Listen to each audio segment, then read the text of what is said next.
Bienvenue, chers téléspectateurs de la télévision rwandaise, à cette grande édition.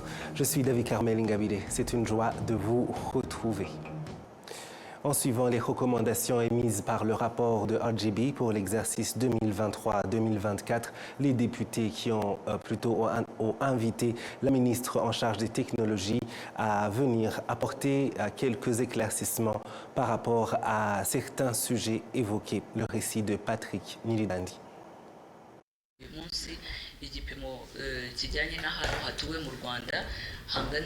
Le ministère en charge des sciences et de l'innovation et ses institutions affiliées ont présenté aux membres à la commission en charge de la gouvernance sur l'égalité des sexes au Parlement ce qui a été fait sur les questions soulevées par le rapport de l'Office rwandais de la gouvernance, RGB en sigle et en anglais, pour l'exercice 2023-2024.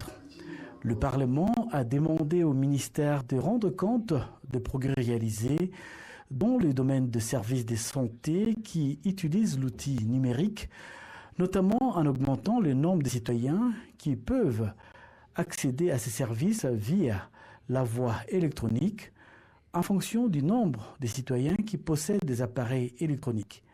Il s'agissait aussi d'informer la Commission des progrès réalisés par le ministère dans la mise en œuvre du programme Smart Classroom ou les classes intelligentes, de dénombrer ou les recommandations de RGB relatives à l'amélioration des compétences en technologie de l'information et de la communication des enseignants du primaire et du secondaire, mais aussi de présenter à la Commission les plans prévus pour décentraliser les infrastructures des technologies de l'information et de la communication, notamment les tours et réseaux Internet et bien d'autres sujets. La ministre des Technologies, de l'Information et de la Communication et de l'Innovation, Ingabire Paola, a déclaré que le gouvernement rwandais envisageait d'augmenter la couverture de l'Internet au débit à 97% du territoire rwandais, ce qui nécessitera l'ajout de 250 tours à celles existantes dans le pays. Les experts des universités des pays de la communauté de l'Afrique de l'Est ont été exhortés à renforcer les partenariats avec l'industrie en vue d'améliorer les compétences des étudiants diplômés, ce qui les aidera à créer des innovations nécessaires dans ces industries. Patrick Nilidandi.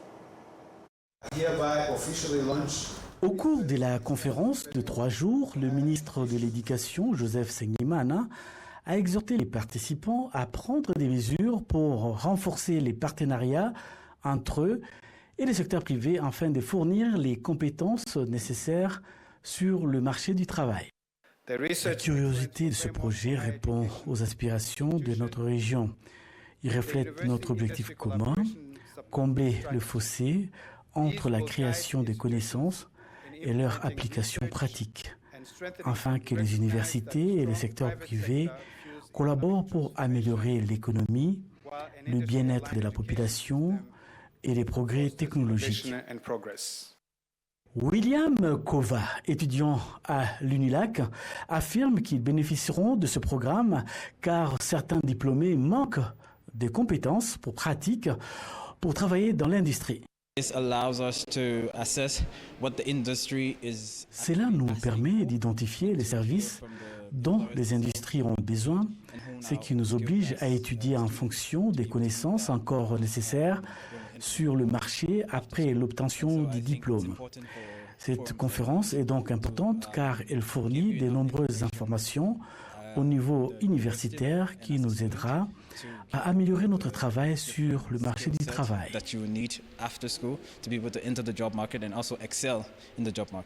Le secrétaire exécutif du Conseil des universités de la communauté de l'Afrique de l'Est, le professeur Gaspard Banyakimbona, souligne l'importance de la collaboration entre les universités et le secteur privé dans le secteur industriel où les deux parties doivent participer à l'élaboration des cours et à la fourniture des compétences pratiques pouvant être utilisées dans l'industrie. La Banque de développement de l'Afrique de l'Est est l'un des partenaires engagés à soutenir ce programme et contribuera à soutenir les activités de recherche dans les universités de cette communauté dans le but de construire un développement durable. Cette fois-ci au communiqué de la réunion extraordinaire du sommet des chefs d'État et de gouvernement de la communauté de développement de l'Afrique australe, SADC en sigle. Dans ce communiqué, il est mentionné que le sommet des chefs d'État et de gouvernement de la communauté de développement de l'Afrique australe, SADC, s'est réuni par vidéoconférence le 13 mars 2025 pour examiner la situation sécuritaire qui prévaut en République démocratique du Congo. Le sommet a reçu les informations mises à jour sur la situation sécuritaire à l'est de la République démocratique du Congo et a examiné le rapport sur le mandat de la mission de la SADC en République démocratique du Congo, SAMI-DRC, que la Troïka du sommet de l'organe de la SADC réuni le 6 mars 2025 lui a transmis. Le principal point de ce sommet est la décision de mettre fin au mandat de la SAMI-DRC et a prescrit le retrait progressif des troupes de la SAMI-DRC de la République démocratique du Congo. Le sommet a réitéré l'importance de trouver une solution politique et diplomatique engageant toutes les parties, qu'elles soient étatiques ou non, militaires ou non, dans l'est de la République démocratique du Congo afin de rétablir la paix et la sécurité dans le pays. Les experts en technologie au Rwanda ont lancé un programme informatique dénommé OSIS qui centralise les informations des étudiants depuis leur inscription jusqu'à la fin de leurs études. La technologie est l'un des facteurs qui contribuent à l'amélioration de la qualité de l'éducation au Rwanda, ce qui attire également des étudiants étrangers qui viennent y poursuivre leurs études universitaires. Un reportage de Kassim Youssouf. Dans différents établissements d'enseignement supérieur et universitaire, les étudiants et diplômés affirment que la prestation des services laisse à désirer en raison du mauvais archivage des informations les concernant. Il y a des documents dont on a besoin, notamment les relevés des notes, et on trouve que le responsable n'est pas disponible, ce qui fait qu'on est obligé de revenir.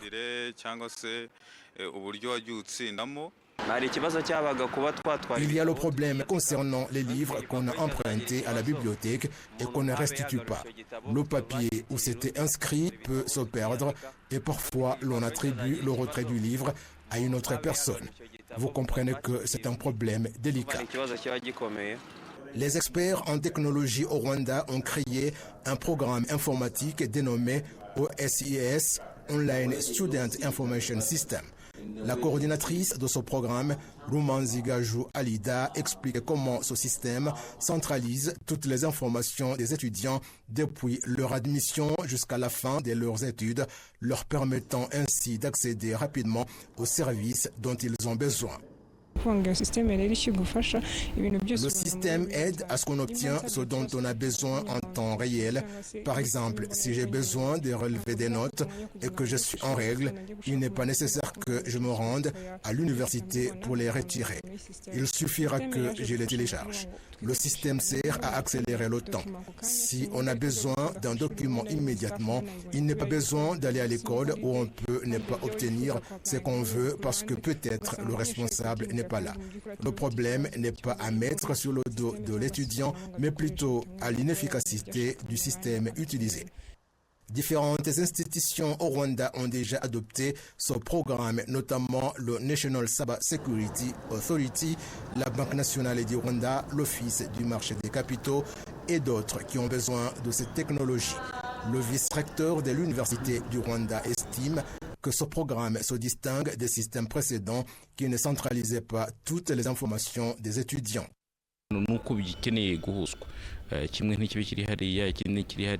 Le besoin est de tout centraliser. Le système dont nous disposons vient de l'extérieur et son prix ne cesse d'augmenter. Mais lorsqu'il s'agit d'un système développé au Rwanda et qu'il y a du soutien tout près au Rwanda, cela facilite le fonctionnement. Le directeur général d'Haïti Consortium Group, basé au Ghana, Roméo Biguey, estime que ce programme est une solution à de nombreux problèmes qui créaient des conflits entre les enseignants et les étudiants.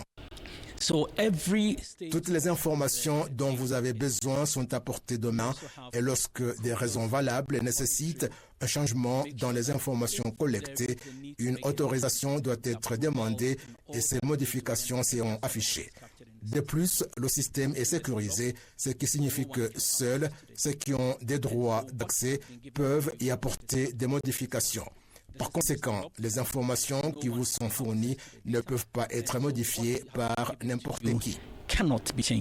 Le membre du Haut Conseil de l'éducation au Conseil de la qualité de l'éducation des pays de l'Afrique de l'Est, Kiumulo Grace Patrick, estime que l'utilisation appropriée de la technologie peut aider les établissements d'enseignement supérieur à fournir une éducation de qualité.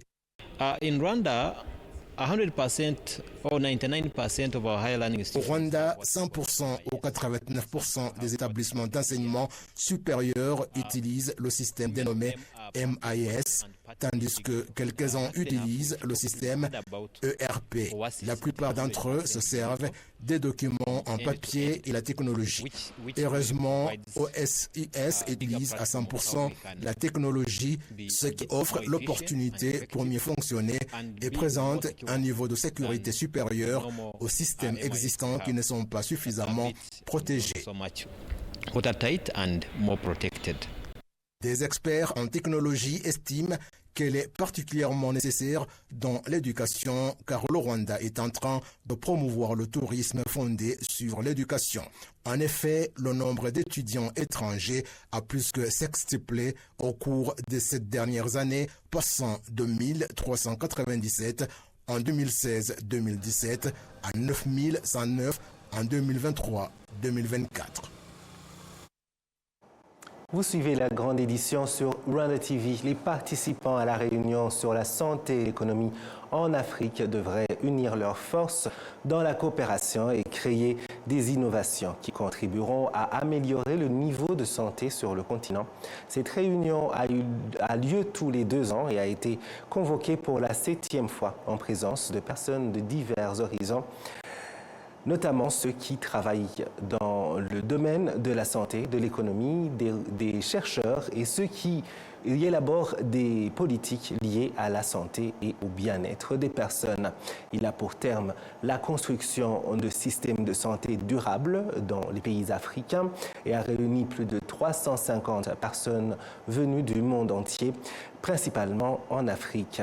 Le secrétaire permanent du ministère de la Santé affirme que le gouvernement du Rwanda a déployé beaucoup d'efforts pour améliorer le niveau de santé et fournir des soins médicaux à tous, notamment en créant un programme de partenariat en matière de soins de santé de la mutuelle de santé. Suivez-le. Our innovative models.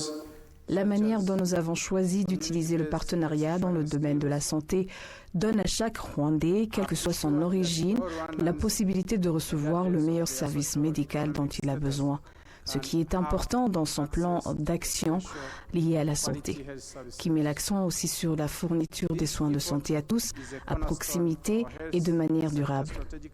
Examiner de nouvelles mesures qui contribueraient à garantir que les institutions de santé en Afrique deviennent des institutions durables. Le directeur général de l'Association africaine pour l'économie et la santé, professeur John Oleojo Atagouba, estime qu'il est temps pour les pays africains de trouver des capacités suffisantes pour améliorer le niveau de santé. Personne ne peut construire une famille forte sans une vie saine, basée sur des capacités données aux autres à un moment donné. Vous n'attendriez pas toujours que votre voisin cuisine pour vous donner à manger, car vous mourriez bientôt de faim.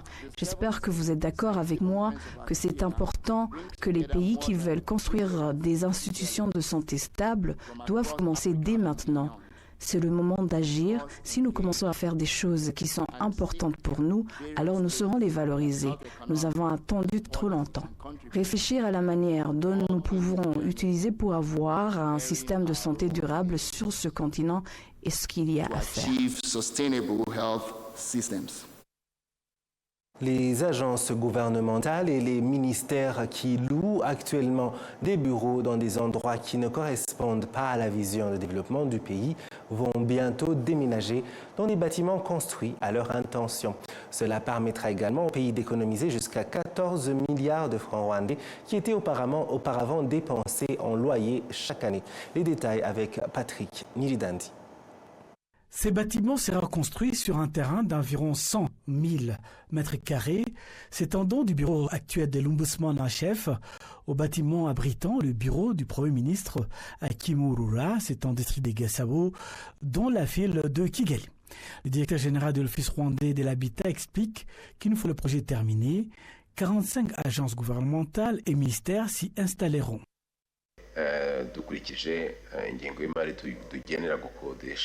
Nous avons examiné combien nous dépensons en loyer pour plus de 40 agences gouvernementales et nous avons découvert que nous pourrions utiliser le même budget pour mettre en œuvre un projet qui apporte une solution à long terme. C'est donc un projet qui nous intéresse vivement et d'autres acteurs clés ont également exprimé leur intérêt à collaborer avec nous. Olivier Kabera, secrétaire d'État au ministère des Infrastructures, explique que le bâtiment améliorera également la prestation de services, en plus de fournir un espace de travail moderne aux fonctionnaires du gouvernement. Nous avons un projet de construction d'un bâtiment pour accueillir un certain nombre d'agences gouvernementales, y compris les bureaux de l'ombudsman en chef. Nous prévoyons d'exécuter ce projet et de le terminer dès que possible pour permettre à ces agences de s'installer dans ces bâtiments suffisamment tôt. Certaines d'entre elles travaillent dans des bâtiments obsolètes avec des bureaux dans des sous-sols, soumettant les agents à des climatiseurs toute la journée alors qu'ils ont besoin d'air frais. Toutes ces choses seront prioritaires lorsque ce projet sera terminé. Le ministère des Infrastructures affirme que le gouvernement dépense 14 milliards de francs rwandais par an pour louer des bureaux aux agences et aux ministères qui ne disposent pas de leurs propres locaux. Cet argent servira désormais à construire le nouveau bâtiment qui devrait être achevé au cours de l'exercice 2028-2029.